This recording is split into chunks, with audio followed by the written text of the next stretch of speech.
iki cyorezo kizakimeze nka covid kizaba gikubye covid none se covid baravuga ngo abantu bari gupfa wenda waperereza ukumva hari umuntu wapfuye runaka ariko ukumva nahantu kure ariko ubu noneho bizaba bigaragarira amaso ku buryo n'amabwiriza zabateye ubwoba ku buryo uzajya ubona umuturanyi mwa muturanye apfuye uvuga ati bya bintu ko birakaze ingamba bashyizeho rero uzajya uzubahiriza urimo wirengera kugira ngo nawe udapfa ariko urumva ahantu ibangariri babwenge bw'isi ikintu bakoze bamaze kuroga abantu bamaze kwasomesha ku gikombe cy'uburozi kandi byararangiye rero iki Imana iri kuvuga ntago kanambabaza cyane nabonye cyo kivuyeho mbona noneho kwakunda abanyarwanda bagira umuco wo gutabarana niho nabonaga cyane cyane nyine ni ku isi yose ariko ndavuga byo mu Rwanda wa muco mwiza gutabarana nageze aho mbona umuntu apfa muri kino gihugu cyacu nkabona abagize umuryango barifatira umurambo bonyine nta wundi muntu uvuye mu rindi rugo bakamwishyingurira ubwabo kubera ubwinshi bw'abantu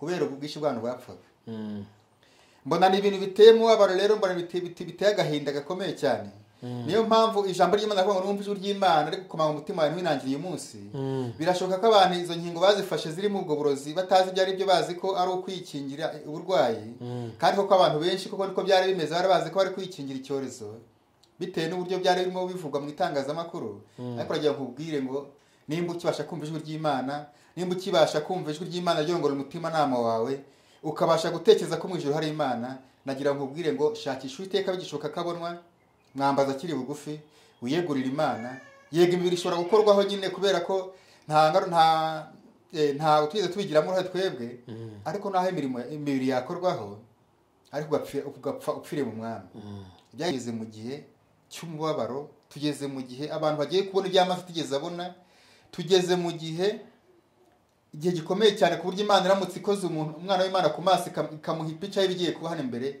icyo mbona yahita yisabira urupfu aka kanya kugira ngo atazabasha kubinyuramo ni umubabaro ukomeye cyane rero amakuru nahawe nyine ni amakuru akomeye ndi kugira mpamvu amakuru akomeye ni ukuvuga ngo ibintu byo kwakira abantu baza kuvuga ijambo ry'Imana ry'ukuri ku mbuga nkoranyambaga ibyo ngibyo rwose promosiyo Imana yambwiye ko yarangiye kandi ikindi hari abanyamakuru bose mwitegure ko hari ibyo bagiye kuzabasaba gusiba igitabo cy'ibyahishuwe igice cyaho cya 3 ndahera ku murongo wa 10 hano imbere hari ibikomeye hari akarengane ku bana b'Imana hari imiyaga igiye guhuha n'ibintu bitandukanye ngiye Imana ibimbwira ngo atari ko si ibintu koko bimeze bite Imana ibintu bimeze bite ariko Imana izi impamvu ariko rero ku bana b'Imana dufite ihumure hasaba no muganira nka grand frère wawe wazayimbarije akabazo cyangwa akomeza ubwo kubwira hano imbere hari inkubiri itambutse hari n'indi iri imbere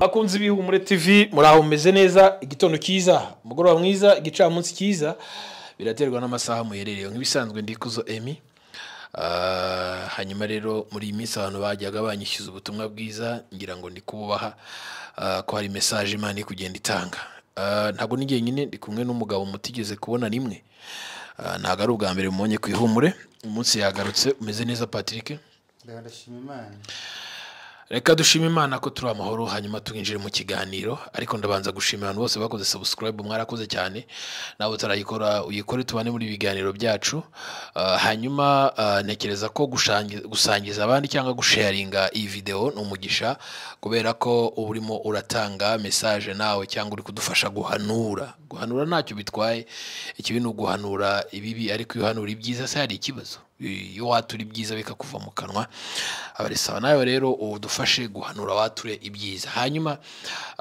nkwibutse ko iyo tugiye kwinjira mu biganiro nk'ibi bigaruka cyane cyane ku butumwa cyangwa se kuri message Imana itanga cyangwa se Bibiliya ivuga turabanza tugasenga data turagushimye ko duhawe undi munsi udasanzwe icyoro kibi cyawe amen tugiye kubana muri iki kiganiro ndi kumwe na Patrick n'abandi badukurikiye data ndinyiza kugira ngo umwuka w'Imana tuyobore muri iki kiganiro amen wabwa icubahiro ko twongeye kubona ineza yawe uyu munsi nta kiguzi twishyuye ahubwo ari imbabazi zawe izina ryawe rihabwa icubahiro hanyuma rero reka mwuka w'Imana tuyobore ntaba ari ngiye ntaba ari Patrick ntaba ari umuntu wumva iki kiganiro ubutumwa bwiza cyangwa se message ushaka abantu bumva ize kubageraho neza mu mahoro mu mutuzo mu izina rya Yesu Kristo tubyambaje twizeye amen Patrick uraho neza ndashima ntago twe duherukanye misere baye myinshi ngira umugisha kubera ko atari ubwa mbere tukwakiriye, ntabwo turi bujye muri detaye y'ibintu byinshi.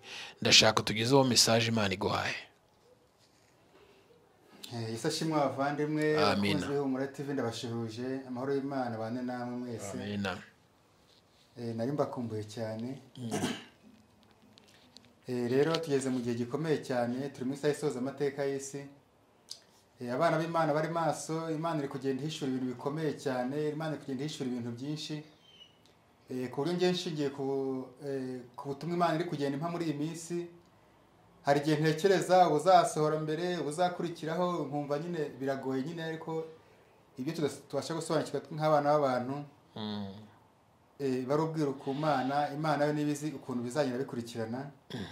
Ariko nagira ngo mbabwize ukuri bene data badukurikiye, nagira ngo mbabwire ngo uwogeze kubona amahoro yarayabonye, ariko isaha tugezemo ni isaha ikomeye cyane, ni isaha y'umubabaro, ni isaha y'akaga katigeze kubaho. Rero icyo mbwira abantu nkurikije amakuru y'ijuru riri gutanga, ni uko buri muntu wese yakwegurira Imana bigishoboka. Aho ubundi Satani arimo agaragaza impamvu zitandukanye zituma umuntu atabasha kwegurira Imana, ariko Satani ari kurangarisha abantu muri iyi saha isoza amateka y'isi byose ni ubusa. Gifite agaciro no gushakisha Uwiteka bigishoboka, kubera ko biragaragara ko isaha tugezemo hari igihe abantu bazashakisha Uwiteka batari gukunda. Niyo mpamvu rero ni ubutumwa bukomeye cyane. Rero ndaretse buri muntu wese kugira ngo tubane maso mu mwanya utari munini, kugira ngo mubashe gukurikirana buno butumwa. Okay, karibu rwose. Hari video zagiye zitambuka, twagiye tuganira mu bihe bitandukanye. Twize tuganira no ku makuru y'ibyabaye muri Covid, n'uburyo Imana iraduhishura amakuru y'ibya Covid uko bimeze. Amakuru mperutse guhabwa rero adashimishije. Wa mugambi wateguwe na babwenge bw'isi kugira ngo bateze ibyorezo mu isi, bakora imiti kugira ngo imiti yabo igire agaciro kandi bagire n'ibindi bakora tutazi twebwe. Mperutse kubona yerekwa rintera agahinda cyane, rintera umubabaro. Nabonaga icyorezo kidasanzwe nyine ushize abo twavuganye mu gihe cyatambutse. Imana yari nababwiye amakuru ko yampaye amakuru yo kuvuga ko agiye kuza icyorezo cy'ikoranabuhanga, ariko Imana ikomeje kubyagura rero. Icyo cyorezo cy'ikoranabuhanga ukuntu giteye rero, nabonaga ari uburozi bashyize mu nshinge nyine batera abantu. Rero nanjye nkibwirwa ngo icyorezo cy'ikoranabuhanga kubishyikira byarangoye. Nkibaza icyorezo cy'ikoranabuhanga, nkibaza ukuntu bizaba bimeze, ariko ko nyine ndushaho kwegerana n'Imana, ndushaho kugenda mbana n'Imana, Imana agiye ibyagura, igenda irushaho kunsobanurira. Rero isi igiye guhura n'umubabaro utarigeze kubaho, isi igiye guhura n'ibibazo bikomeye cyane. Niyo mpamvu natangiye mbabwira ngo amahoro nta mahoro abantu bazongera kubona, ibyago bigiye kuza bisimburana n'ibindi, bitewe n'isaha turimo, isaha ikomeye cyane, isaha y'umubabaro. Ariko ku bana b'Imana bo ni isaha y'ibyishimo, kubera ko biri kutwereka yuko umukwe ari hafi ndetse ageze ku rugi. Biri kutwereka yuko umugeni ari kwezwa. Ariko nagira ngo nkubwire ngo nawe utarezwa, nawe utarahindukirira Uwiteka, nawe utaramenya Imana, nawe utaragira ubuntu na Yesu Kristo, iki ni igihe kiza kugira ngo nawe usobanukirwe neza, hanyuma wiyunge n'Imana bigishoboka. Nagiye kubona mbona rero cya cyorezo cy'ikoranabuhanga uburyo cyajemo, mbona wa muti bateraga abantu muri Covid-19, mbona impfu zidasanzwe ku rwego rw'isi. Ntabwo ari mvuga ngo ni mu Rwanda honyine, nabonaga ari ku rwego rw'isi. Mbona abantu bari gupfa ku rwego ntigeze mbona. Mbona abantu bari gupfa buri gihugu runaka, ukabona harimo haragenda hapfamo abantu benshi. Ariko ababwenge bw'isi babiteguyeho, bazi icyo bakoze icyo ari cyo. Batangiye kugenda babwira abayobozi batandukanye bo mu nzego zitandukanye ku rwego rw'isi, bagira inama ukuntu bakwiriye gufata ingamba mu bihugu byabo. Birangira za mfu ziri guterwa n'ibyo bateye mu bantu, birangira bakiyisa icyorezo. Ubwo mpita mbona ko ari icyorezo cy'ikoranabuhanga kigiye kuza, ariko ni icyorezo giteye umubabaro. Hano mu gihugu cyacu, wenda reka mbareho mvuga, kubera ko cyane cyane umuntu avuga ibintu yabonye nibwo biba bimeze neza. Igihugu cyacu kimaze gutera imbere, ntago abantu bagishyingura mu ngo nk'uko byari bimeze mbere. Usanga ahantu hatandukanye hagiye hari amarimbi rusange. Ariko nabonye ingaruka z'icyo cyorezo, abantu barapfuye barashyingura, amarimbi aruzura, abantu basigara bashyingurwa mu ngo nk'uko byahoze mbere. Ikintu cyantangaje kikanambabaza cyane, nabonye icyo kivuyeho mbona noneho kwa kundi abanyarwanda bagira umuco wo gutabarana niho nabonaga cyane cyane nyine ni ku isi yose ariko ndavuga byo mu Rwanda wa muco mwiza wo gutabarana nageze aho mbona umuntu apfa muri kino gihugu cyacu nkabona abagize umuryango barifatira umurambo bonyine nta wundi muntu uvuye mu rundi rugo bakamwishyingurira ubwabo kubera ubwinshi bw'abantu kubera ubwinshi bw'abantu bapfaga mbona ni ibintu biteye umubabaro rero mbona biteye agahinda gakomeye cyane niyo mpamvu ijambo ry'Imana avuga ngo numva ijwi ry'Imana ariko komanga umutima wawe ntiwinangire uyu munsi birashoboka ko abantu izo nkingo bazifashe ziri mu ubwo burozi batazi ibyo ari byo bazi ko ari ukwikingira uburwayi kandi koko abantu benshi koko niko byari bimeze bari bazi ko bari kwikingira icyorezo bitewe n'uburyo byari birimo bivugwa mu itangazamakuru ariko uragira nkubwire ngo nimba ukibasha kumva ijwi ry'Imana nimba ukibasha kumva ijwi ry'Imana ryongora umutima nama wawe ukabasha gutekereza ko mu ijuru hari Imana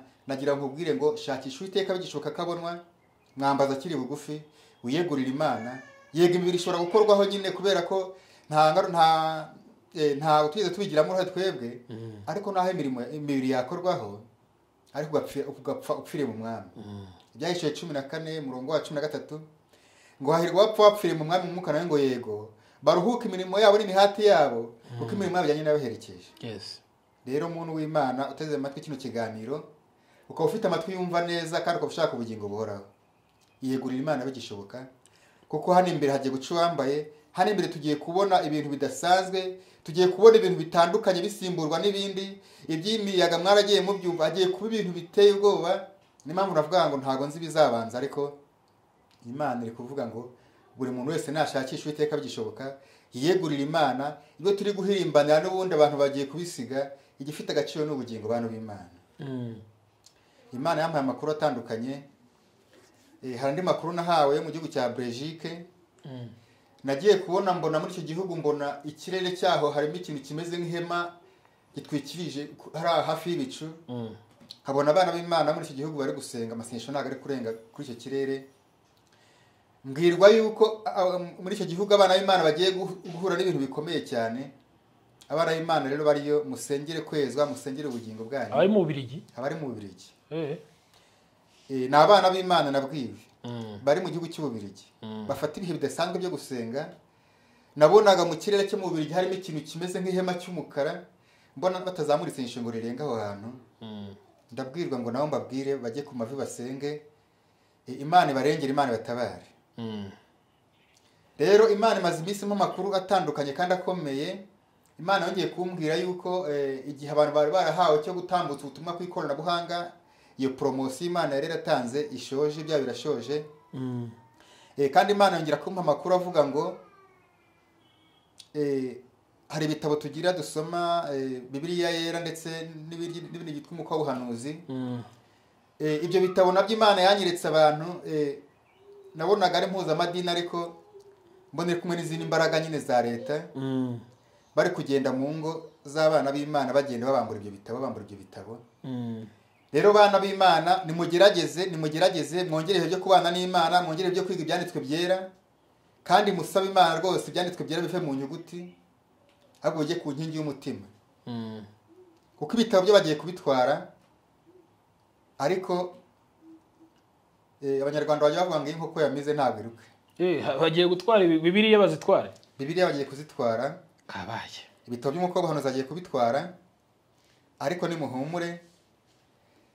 nimuhumure Imana yacu iri kumwe natwe kabaye tugeze mu isaha isoza tugeze mu isaha ikomeye cyane isaha dusabwa gushyiramo imbaraga za nyuma twari dusigaranye nagiye ntanga urugero mu bijyanye n'amasiganwa y'amagare nagiye nyakurikirana cyane ariko iyo isiganwa rigiye kurangira habura ibirometero bikeya bagenda babwirwa uwasize igikundi ibihe yabasize hanyuma ikituma bakangura bahwitura kuba ari ukugira ngo wa muntu wakoresheje imbaraga ziringaniye kugira ngo asigaze ari busoreshe kuri finale za zindi yazigamye ari bukoreshe mu isoza ry'irushanwa atangira zikoresha rero nsomye ijambo ry'Imana nkasoma ibyakozwe n'intumwa ngasoma umwuka w'ubuhanuzi isaha tugezemo niyo gushyiramo imbaraga nyinshi kandi ikiri Satani nawe kubera ko ariho hantu hanyuma yarateze amakiriro nawe ari gukoresha imbaraga nyinshi ubwo rero bantu b'Imana ndabasabira kuba maso nanjye ariko nisabira mwese tugiye guhangana nande hagati, urumva shitani iri gushyiramo imbaraga. Icyo mbaza twe duhanganye nande hagati aho, Imana ituri inyuma, duhanganye na shitani, shitani ihanganye n'Imana, bimeze gute? ni ukuvuga ngo abana b'Imana turi ikibuga Satani n'Imana bari kurwaniraho. Abari mu ruhande rw'Imana bari gukorana n'Imana, abanze kwihana bari mu ruhande rw'umubi nabo bari gukora, bari kugenda nabo buzuzwa imbaraga zidasanzwe z'umwanzi za Satani. Ariko n'abana b'Imana bari maso nabo bari kugenda buzuzwa imbaraga za Mwuka Wera. Rero abana b'Imana barasabwa kuba maso, kuko tugeze mu gihe cy'umubabaro, tugeze mu gihe abantu bagiye kubona iby'amaso tugeze abona, tugeze mu gihe gikomeye cyane ku buryo Imana iramutse ikoze umwana w'Imana ku maso ikamuha ipica y'ibigiye kuba hano imbere, icyo mbona yahita yisabira urupfu aka kanya kugira ngo atazabasha kubinyuramo. Ni umubabaro ukomeye cyane. Rero amakuru nahawe nyine ni amakuru akomeye, ndi kugira mpabwa amakuru akomeye. Ni ukuvuga ngo ibintu byo kwakira abantu baza kuvuga ijambo ry'Imana ry'ukuri ku mbuga nkoranyambaga, ibyo ngibyo rwose promosiyo Imana yambwiye ko yarangiye. Kandi ikindi hari abanyamakuru bose mwitegure ko hari ibyo bagiye kuzabasaba gusiba, kubera ko isaha tugezemo Antikristo agiye gukora ku mugaragaro, kandi mbere yuko akora ku mugaragaro hari imbaraga zimubangamiye. Mwabonye ko byahereye mu butayu, bafunga ubutayu, bafunga insengero, bafunga ubuvumo, kandi Satani ko nawe yagiye agaragazamo ukuboko kwe kugira ngo bikorwe bigerweho. Ariko mwibuke Yesu Kristo yajaga bari kumwe n'abigishwa be, bari ku musozi arimo yigisha, ariko bwamara kwira amaze gusezera iteraniro akajya kwara ku musozi asenga Imana, asaba Data twese ngamwongera imbaraga, kubera ko iyo umuntu w'Imana ari kuvugira Imana, iyo umuntu w'Imana ari gukorana n'Imana, hari imbaraga ibiri kugenda imuvamo. Niyo mpamvu Yesu arigera mu ivugabutumwa, umudamu wari ufite ikibazo ari imugongo, amukozeho yumva imbaraga imuvuyemo, aravuga ati ninde ugukozeho, ati ninde unkozeho. Yesu ariko avuga, umwe mu bigishwa baravuga ati ariko igihe abantu bahera babyigana bagukoraho, ati ubu nibwo ubonye ko umuntu agukozeho, ko bahereye kare, ubu nibwo wibutse ko umuntu agukozeho. Ariko bo rero babonaga abantu bakoraho, ariko itandukaniro n'ibyo Yesu yababwazaga, uwo mudamu yaramukoze afite kwizera. Yesu rero hanyuma yumvise imbaraga imuvuyemo, ahita yumva ko hari umuntu umukozeho, bitandukanye n'abari baherekare bamukorora bamubyiga, bo nyine n'ibyari bisanzwe, ariko wowe yamukozeho imbaraga bimuvuyemo. Niko abana b'Imana nabo bari gukora umurimo w'Imana, hari imbaraga igenda ibavamo. Rero igihe imbaraga ibavuyemo, insinzi yabo ahantu yabonekeraga kwari kujya ku musozi, bakajya kongera gusaba imbaraga, bagasubira ku musozi ku isoko, bakongera bakavoma bakuzurizwa nk'uko Yesu yabigenzaga. Iyo amateraniro yarangizaga, Yesu amaze gusezerera abantu, yararaga ku musozi asenga. None abari maso cyakora bari kubibona, kuko ni igihe cy'umwijima nyine. Mu rwa kabiri rw'Abatesalonike igice cya 2 muzahasome, ngo ntabwo umwana w'umuntu agomba kuza, cyangwa Yesu Kristo agomba kuza ujya mu nyamugoma atarahishurwa, ari umwana wo kurimbuka. Rero igihe cye cyageze. Rero hari igihe abana b'Imana bagiye babamo, umwana w'Imana Musa akaba birimo, Jacques yaguye yasubiye inyuma. Ariko reka mbabwize ukuri, iyi saha tugezemo n'ubwo gusengera ku musozi bitemewe, n'ubwo gusengera mu butayu bitemewe, no mu buvumo, ariko no mu nzu uhasengera bigakunda. Ako kana no mu nzu wabasha gupfuka mugasenga bigakunda. Nimba warajyaga ku musozi ugafata amasengesho y'iminsi 3 wirije ubusa, niwe wabasha kubikora bigakunda. Ariko uragira ngo ubwire ngo nudashyiramo imbaraga ugiye gutsindwa kuri finali. Igihe cyose watakaje ngo urakorera Imana kigiye kukubera imfabusa. Niyo mpamvu nkubwira ngo muri iyi saha ba maso, sa Imana ngo ube maso, sa Imana gushoboze kuba maso, ikurinde uburangare, kubera ko Satani yiyiziye, yaje yarakaye, yaje gukoresha imbaraga ze za nyuma, aje gukorana n'abadayimoni. Rero nawe ndakwingingiye kugira ngo nawe womatane n'Imana, ushyizemo imbaraga zawe zose, aho mvuye gucika intege imbere y'Imana, usaba Imana ikongera imbaraga. Amazi si yayandi. Okay, Patiri, none iki cyorezo niba kizabaho kikica abantu benshi, Imana yabarakubwiye icyo twakora se kugira ngo icyo cyorezo cye kubaho? Ngira ngo rimwe na rimwe y'ubuhanuzi bumanutse, hari ubwo Imana wenda ivuga iti mugeze gutya ntago byaba. Ibyo babwenge bw'isi wabonye bari gukora, ko hari icyo dusabwa gukora, cyane ukurindira nyine tugategura urwaje tugapfa, tukamanika amaboko tukipfira, nta kundi. Icyo dusabwa gukora rero, kuko abantu bagiye gupfa nk'isazi, rwose ni nk'isazi. Abantu bagiye gupfa nk'isazi. Ibaze kubona abagize umuryango ari bashyingura umuntu w'umuryango wapfuye, kubera ko abandi bantu babuze ngo baze bashyingure, kubera ko no mu yindi miryango buri muntu wese ari kwirwanaho. Ubwo niko abantu bagiye gupfa. Nese ubwo nturi gutera abantu ubwoba? ntabwo ari gutera abantu rwanda kuvuga iby'Imana yambwiye ariko hari n'umuti ndi gutanga kugira ngo batazapfa se oya gupfa n'umuntu w'Imana nanjye uri kuvuga ngo umuntu w'Imana nanjye napfa birashoboka uwo muti ugiye gutanga ni bwoko ki umuti nyine nongeye gutanga nyine uraje kugira ngo abantu batazapfa nk'isazi oya gupfa ko nakubwiye ngo nanjye uri kuvuga ngo umuntu w'Imana kuba napfa ntabwo cyari gitangaza ahubwo ijambo ry'Imana byahishije 14:13 hahirwa abapfa bapfira mu mwami nicyo ngicyo niryo humure nzanye kuko ari umuntu w'Imana arapfa mujya mubibona abantu b'Imana barabashyingura none se iki cyorezo kizakimeze nka covid kizaba gikubye covid none se covid baravuga ngo abantu bari gupfa wenda waperereza ukumva hari umuntu wapfuye runaka ariko ukumva n'ahantu kure ariko ubu noneho bizaba bigaragarira amaso ku buryo n'amabwiriza zabateye ubwoba ku buryo uzajya ubona umuturanyi mwawe muturanye apfuye uvuga ati bya bintu koko birakaze ingamba bashyizeho rero uzajya uzubahiriza urimo wirengera kugira ngo nawe udapfa ariko urumva ahantu ibanga riri babwenge bw'isi ikintu bakoze bamaze kuroga abantu bamaze kwasomesha ku gikombe cy'uburozi kandi byararangiye rero iki Imana iri kuvuga ntago Imana igira ngo ibakize urwo rupfu nakubwiye ngo ari aho kurimbuka abanyabyaha barapfa n'abana b'Imana barapfa abantu bose byose barabisangiye ariko ahantu hari ibanga rero ukibimenye yegurira Imana bikitwa none nimba ucyumva ijwi ry'Imana ukumva rwose ukunze Imana bwira Imana imbere y'Imana ibwira ibyaha byawe wakoze useme ko Imana kurondore akwibutse n'ibitibuka kurondora guha amahoro umutima ahasigaye rero ibyo babwenge bw'isi bakoze nabo bazayibazwa arimo baruzi igikombe cyabo cyo kugoma kwabo ariko nagiye nkubwire ngo kubaho Uwiteka ni bwo bwenge kandi kuba byaha niko kujijura reka nkubwize ukuri yewe rwose tunabisoza hari ubundi butumwa ufite sugura reka ngiye nkubwize ukuri Patrick wowe ntacyo uzira nta n'icyo uzazira sibyo kuko iby'Imana yagutumye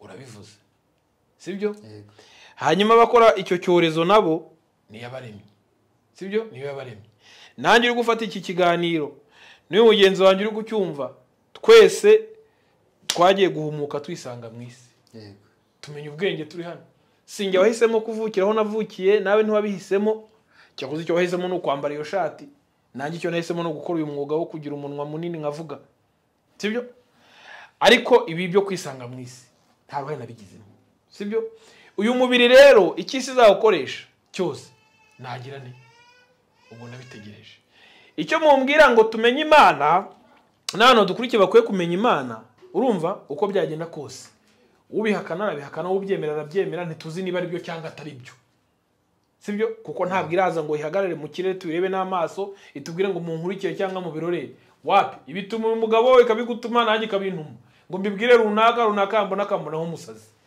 sibyo ubwo rero sinzi iyo navuye sinzi niyo nzajya reka nirire ubugari n'akawunga niryamire ibindi seto wabikora wigize wihindura rega Patrick ibyo mubwira birumvikana irira akawunga n'igitoki wiryamire ariko umenye ko nyuma y'ubuzima hari ubundi ntabyo menye ndabimenya se n'ubundi buzaba cyangwa ntibuzaba ko na mbere y'uko ubuzima bubaho hari ubundi bwabayeho nge ntazi sibyo ibyo bintu bibe clear none ikiri bube nuko erega reka mbabwire reka nari nabisoreza ahangaha kwanza ariko ugiye gusoma ariko ugiye gusoma ndariko gisome dusoze ariko reka mbirangiriza hari abumva ikigano cyangwa batacyumva ntago naje mu isi nabigize mu ruhare narahisanze sibyo umutima nama naje kugira wanyeretse ko gukora ibyiza bimana amahoro mu mutima sibyo tureke n'iryo juru ntaryo nzi nta n'iryo ndi kureba wenda rirari cyangwa ntirihari byo nibindeba ariko namenye neza ko umuntu ukoze ikintu cyiza sibyo papa n'umutima ugubwa neza ukoze ikibi n'umutima buhagaze sibyo so iyo Mana irahari yarandemye kuko sinizanye irahari izananjyana nge nta ruhare nabigizemo n'abandi nabonye bagenda icyiza rero gihari no gukora ibyiza ni handi nigeze nsoma ijambo rivuga ngo nukora ibyiza ntuzemerwa sibyo na ngo ariko ngo urugiro rwitugatugira ku mutima wawe n'ubukora ibibi okay it's okay ngere reka nkubwire covid yaraje iransiga ariko arabahetanye icyo ni cyiza kikansiga amahoro ayo n'ikintwara setu hari ikindi aho nzajya rero ni Imana ihaze ariko urasabwa gufata umwanzuro ariko umwanzuro ni iki ko nawufashe nahisemo gukora neza yego rero buriya hari imishinga igenda ikora neza ariko wakumva amateka y'ibindi bakora ugasanga birahabanye cyane ntabwo bakora ibyiza ubwo ntabwo bakora ibyiza ubwo iyo ukora icyiza erega ukuri ntabwo gukeneye ibirungo sibyo rata ariko ikinyoma gikenera ibirungo kugira ngo cyemerwe ukuri rero uhagazemo ntabwo gukeneye ibinyoma niyo mpamvu n'Imana twe ntabwo tuyirwanirira nibigutumye simbihakana kwitagutuma kuko bihakana sinakwakira kuri kamera yanjye sibyo kuko nta kiguzi wampaye ariko niba Imana ituma umuntu ibizi neza ko iyo message iri bugirite iri buyitambutse ibifite n'abantu bagomba kugira gute kuyumva twe rero ntago tuzana ibimenyetso n'ibikabyo kugira ngo abantu bakunde bumve iyo message kuko Imana yayinyujije hano kugira ngo yumvwe n'abagomba kuyumva sibyo umwana w'ubugingo arahari nuwo kurimbuka arahari ni ngombwa ngo tuvuge dutere imisumari n'umwana wo kurimbuka se tumuha ubugingo twe dutanga ubugingo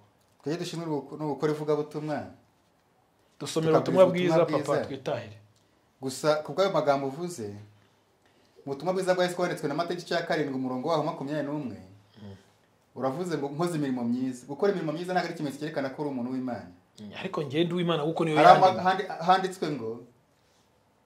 handitswe ngo umuntu wese umbwira ati mwami suzinjira bwami bwo mu ijuru kire kuko Yuda mu ijuru ashaka ni ibiheze Yuda mu ijuru ashaka rero nuko wihana ukemera ko uri umunyabyaha ukatura ibyaha byawe ugasamuka Imana kurondana bya bindi wakoze kera utibuka akabihishurirwa ugahabwa amahoro umutima hanyuma mbyihana kangahe ibya kera ntibuka nibyo nibuka mbyihana kangahe kwa cyo ndikubaza nyine uri mu rwiherero urabyihana byose hanyuma iyo maze kubyihana imaze kubyihana uhabwa amahoro umutima ukababarira nukomeze imaze kubabarirwa se ugomba kurekera none ndakurigize mu rugendo rwo kwezwa uhita utangwa ugiye mu rugamba noneho nyirizina uba rusanzwe uri mu ruhande rw'umwanzi uri mu ngabo za Satani none iyo maze kwakira Kristo iyo maze kwakira Kristo nkemera ko nkijijwe ibya kera birahanaguwe siko Paulo yavuze biratwikirwa siko Paulo yavuze none mubaze ndasubira mu byanyuma kandi byarangiye ngewe igihe ubisubiyemo byaratwikiriwe rero indi ubisubiramo byose birongera bikagaruka indi ubisubiramo igihe usubiye inyuma indi usubira inyuma igihe usubiye inyuma nyine wasubiye mu byaha uwo ni umwana wo kurimbuka kuko mu rugendo iyo umaze kwakira Yesu mu rugendo rwo kwezi utangira guhura n'ibikomeye rero bisaba ngo urwane unesha nyine muri bwa buryo nakubwire bwo kujya ku mavi igihe urangaye rero ukaba indangare bwa buntu wakiriye n'ubundi waba bukwera imfabusa papa witwa nde papa witwa nde yitwa Mutabaruka Sylvestre aracyariho yego ndamusuhuje uri mwene nde ubu uri mwene nde ngende mwene Mutabaruka Sylvestre none se niki wakora cyatuma Mutabaruka kwihakana niki nakora kibaho ku buryo yavuga ati umunsi umwana wanjye sinamubyaye naramubyarutse ntabwo muzi kirahari okay wenda nawe mu urugero natanga umubyeyi ntacyo wakora ngo kwihakane wenda ariko Imana yo yakwihakana oya uretse gato ariko uzarebe umwana ashobora kubikirara ugasanga akiri umubyeyi amuha ntago ariko aha umwana utari ikirara nyine nk'umubyeyi aramurwaza akaba ati nta handi namushyira n'uwanjye ariko urumva hari igihe ajya gutanga nk'umurage ugasanga ba bana bahaye imirage itandukanye ariko uri mwene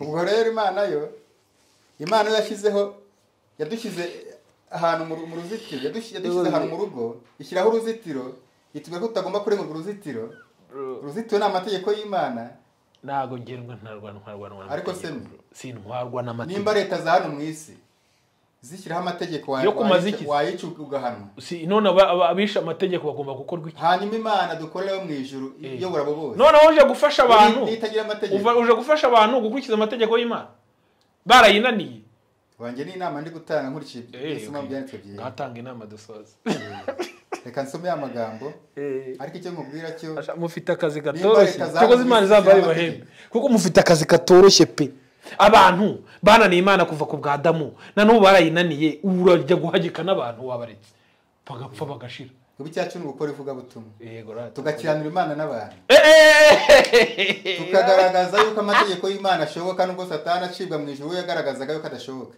amategeko y'Imana rero ashoboka amategeko yabereyeho ibigande kandi ibigande birarushya reka nsome amagambo yasokome rwose dusoma nandi kubabwira wari umumbwira ngo ni iki abantu bakora ngo mbese ngo ibyo byahagarara ni iki abantu bakora ngo ibyo bihagarare nakubwiye ngo imana yo nyine yemeye ko buzuza igikombe cyayo cyo kugoma nta n'icyo yarenzaho, abantu bagomba nyine ibyo babateguriye igomba kubabaho. Ariko inyungu imana ifitemo ni uko umuntu uri bukurikirane buno butumwa akihana akemera kwakira Yesu, naho umubiri wakorwa akajya mu gitaka, ariko mu gitondo cy'umuzuko nuko azazukira gusanganira umwami Yesu. ako kantu kararyoshye kabisa. Hanyuma emi rero muri iyi minsi ndi kubwira abantu ngo ndi kuganira n'abantu nkabwira ati igihe mumaze murakizi bitewe n'amakuru y'ijuru riri kuma, ariko icyo mushigaje ntabwo mukizi. Kandi abantu bari gupanga imishinga y'igihe kirambye. Reka mbabwire, ndabagira inama yo kwiga kuri umushinga neza twagiyemo gukorera Imana. Nimba umuntu abasha gupanga umushinga uzunguka bakawagura ukamugeza ku byo yifuza byose, ariko ugasanga ibintu by'Imana turimo turajenjeka kandi turi kubwira ngo ni isaha ikomeye cyane y'umubabaro, nyine bene byo nyine barabyakira, ariko ndabifuriza ko mwese mwabyakira. Ngiye gusoma rero igitabo cyitwa Ibyaduka byo mu minsi y'imperuka, ndasoma igihame cya 248. Handitswe ngo twagomba kuba maso, gukora no gusenga nkaho uyu munsi ari uheruka twahaweho kubaho. Twagombye kuba maso, gukora no gusenga nkaho uyu munsi ari uwa nyuma w'iherezo ryacu.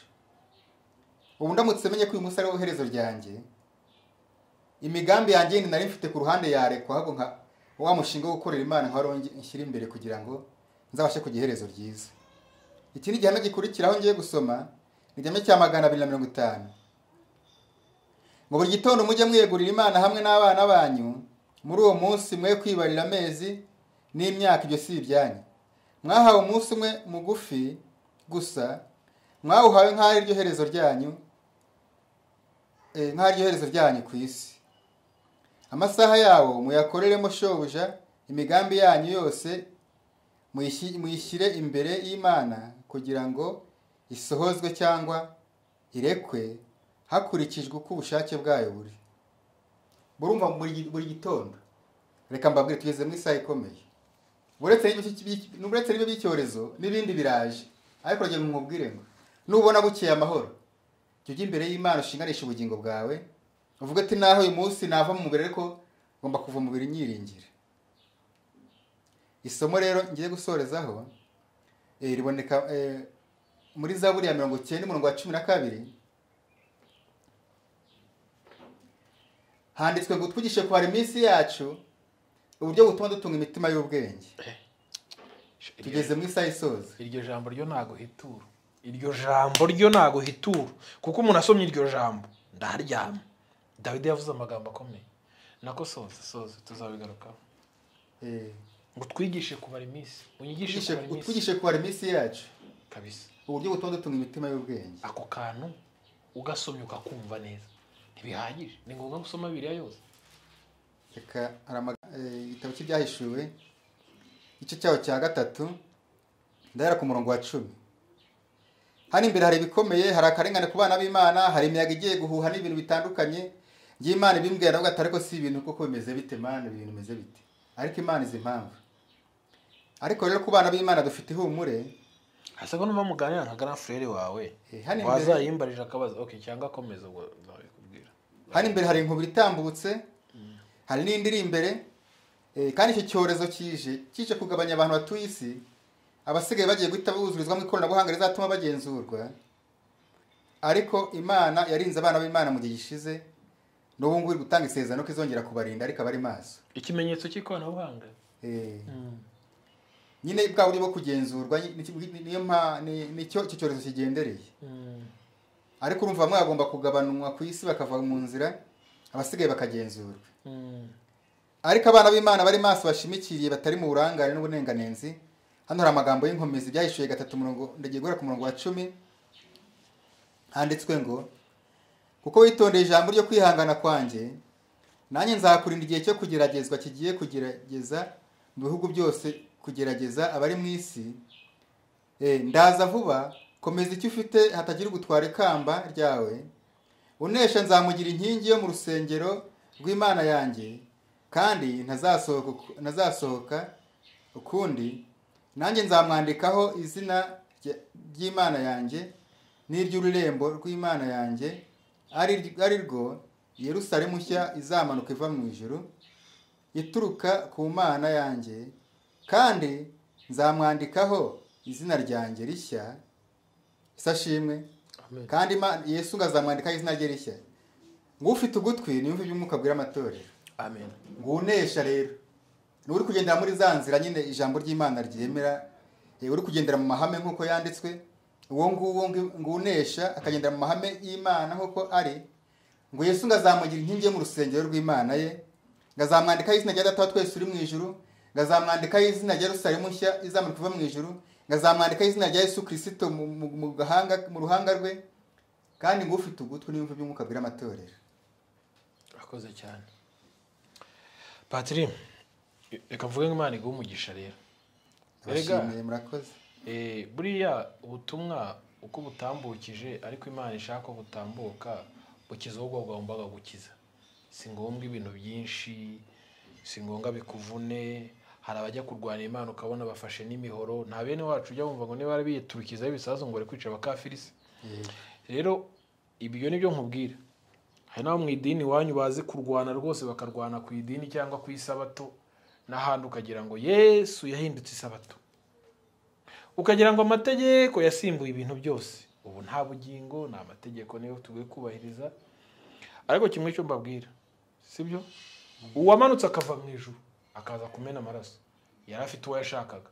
Uwo rero ntazamuhusha. Uwo ni njye nawe nubishaka. Reka ntambutse message ntoya. Message nahawe y'abayobozi kuva ku nzego zo hasi kugera ku nzego zo hejuru. Umuyobozi wese ukurikiranye ubutumwa, Imana arambwiye ngo mbwire abayobozi bashakisha Uwiteka bigishoboka. Imana arambwiye ngo mbwire abayobozi bezwe. Satani arimo arabashakisha, arimo arabahiga ku rwego rukomeye. Arimo arashaka kubifashisha, arimo arashaka kubakoresha mu buryo bwo gusohoza imigambi ye. Rero muyobozi aho uri hose takambira Imana, icyubahiro cyawe gishyire ku birenge bya Yesu Kristo. We ufite icyubahiro giheranije gisumba icyubahiro cyo mu isi, hanyuma kuyobore inzira ukwiriye kunyuramo muri Isaha isoza amateka y'isi. Yesu rero ntabwo yapfiriye abantu ngo abandi abirengagize. Yesu yapfiriye abantu bose, ari abaturage, ari abayobozi mu nzego zitandukanye. Rero Imana y'amahoro ibaha umugisha. Imana y'amahoro ikibifuriza nuko twese ubwo Yesu azahagarara ku ntebe, azahagarara ku bicu byo mu ijuru hamagara amazina y'abera, nuko muri abo bera hazabonekamo n'abari mu mwanya w'ubuyobozi. Imana y'amahoro iduhane umugisha.